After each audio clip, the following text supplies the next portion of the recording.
Assalamualaikum warahmatullahi wabarakatuh. Bismillahirrahmanirrahim.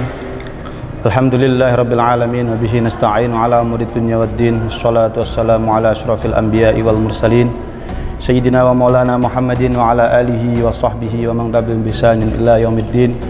Subhanaka la ilma lana illa ma 'allamtana innaka antal alimul hakim. Rabbi shrah li sadri wa yassir li amri wahlul 'uqdatam min lisani yafqahu qawli, amma ba'd.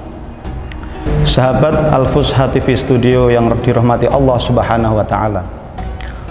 Allah Subhanahu wa taala memerintahkan hambanya berupa suatu perintah yang wajib ataupun sunnah melewati beliau baginda Nabi Muhammad sallallahu alaihi wasallam. Suatu kewajiban ibaratkan suatu tiket untuk menjamin seseorang mendapatkan ridho dan rahmatnya untuk mendapatkan kenikmatan yang abadi di akhirat, yaitu dimasukkan ke dalam surga Allah Subhanahu wa taala. Kemudian tiket tersebut akan bisa kita dapatkan bila mana kita melaksanakan perintahnya yang berupa sholat, sebagaimana diriwayatkan dari Kanjeng Nabi Muhammad sallallahu alaihi wasallam yang berbunyi, inna awwala ma yuhasabu bihil abdu min amalihi yaumal qiyamah as-shalah fa in shaluhat faqad anjaha wa aflah wa in fasadat faqad khaba wa khasir.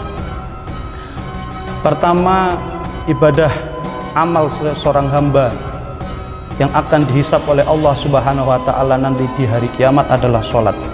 Bila mana sholatnya sempurna, maka dia akan menjadi orang yang beruntung, dan bila mana sholatnya rusak, maka dia akan menjadi seorang yang merugi.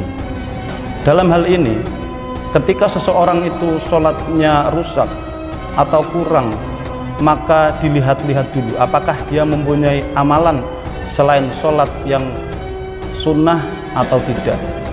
Maka peran penting sholat rawatib akan dimunculkan dalam kasus ini, yaitu ketika dia mempunyai amal sholat rawatib yang jumlahnya sangat banyak, nanti akan berpotensi sekali untuk menutup kekurangan dari kewajiban tersebut.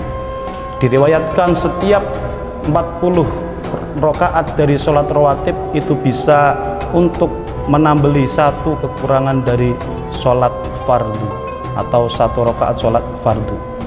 Kemudian sholat rawatib bila mana dilanggengkan atau diteruskan, itu akan bisa menjamin seseorang untuk dimasukkan ke surga Allah Subhanahu wa taala bila mana memang dia sudah sempurna dalam melakukan sholat fardunya, yaitu artinya dia akan dinaikkan derajatnya oleh Allah Subhanahu wa taala. Bahkan dalam satu hadis diterangkan yang berbunyi, man shalla fi kulli yaumin sintai asyrata raka'atan banallahu lahu baitan fil jannah. Barang siapa yang melakukan sholat sunnah setiap harinya selama sebanyak 12 rakaat, maka Allah akan membangunkan baginya di dalam surga suatu rumah untuk dihuninya. Nah, sholat apa yang dimaksud dalam hadis tersebut? Banyakkan ulama mengarahkan bahwa yang dimaksud adalah sholat rawatib, yaitu 4 rakaat sebelum sholat duhur, 2 rakaat setelah sholat duhur, kemudian 2 rakaat setelah maghrib, 2 rakaat setelah isya, dan 2 rakaat sebelum subuh.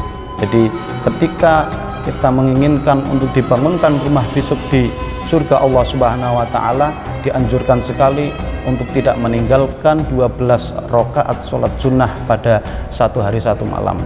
Walaupun kebanyakan ulama mengatakan bahwa sholat rawatib yang muakkadah itu hanya 10 rakaat, yaitu hanya 2 rakaat sebelum subuh, 2 rakaat sebelum duhur, kemudian 2 rakaat setelah duhur, kemudian 2 rakaat setelah maghrib, 2 rakaat setelah isya, dan 2 rakaat sebelum subuh. Itulah termasuk beberapa fadilah ataupun keutamaan ketika seorang mau melanggengkan melakukan sholat rawatib.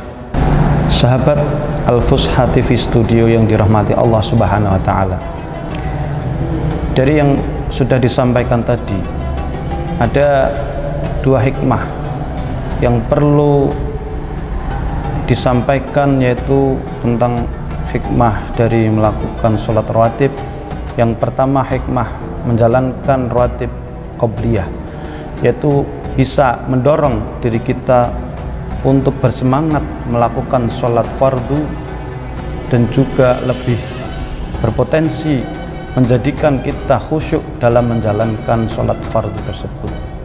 Kemudian hikmah yang kedua, sholat ba'diyah, yaitu hikmahnya sudah tadi disampaikan, untuk menambeli segala cacat ataupun kekurangan yang ada pada sholat fardu tersebut.